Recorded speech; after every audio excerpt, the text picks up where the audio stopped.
When the Consciousness Awakens, written by Anthony De Mello, translated by me, Daniel Taddeo.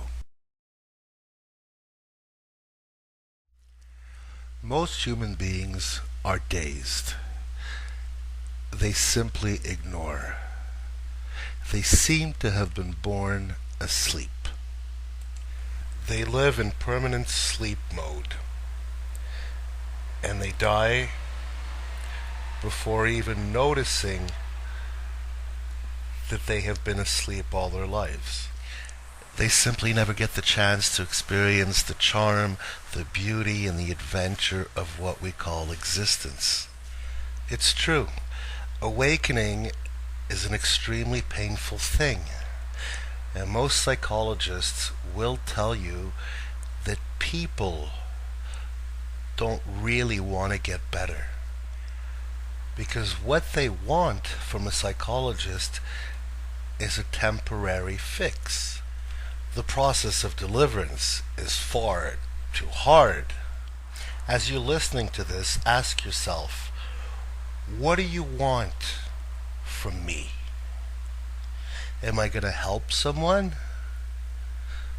No. Forget about it. The same way that you should think that I'm not going to hurt anyone either. If you don't feel good, it's your thing. And if you do feel good, thank only yourself. There is no doubt that you are responsible for yourself. What we think and what we feel is a product of our imagination. And that includes the illusion of being helped by other people. It also includes the illusion of seeking for their approval. For instance, do you think that you are ready to help someone simply because you're in love with them? We're rarely in love with anyone. What we're in love with is the preconceived idea and optimism that we have built ourselves in our own imagination. And if you stop being in love, it is only because the perception of that idea has changed. Did you trust them? No, you didn't. Actually, you've never trusted anyone. Take that out of your head. That is just part of the brainwash that society has instilled upon you. We rarely trust anyone. What we trust is our own judgment of that person. So why do you complain? You complain because you have to tell yourself that the judgment that you had for that person was wrong. And admitting to yourself that your own judgment of that person may have been wrong is very unflattering to the ego.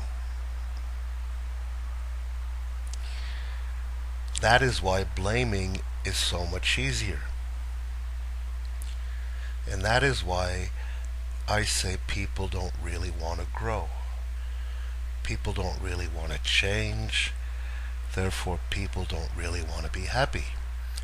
The first step of awakening is to be honest enough with ourselves to recognize that we hate that.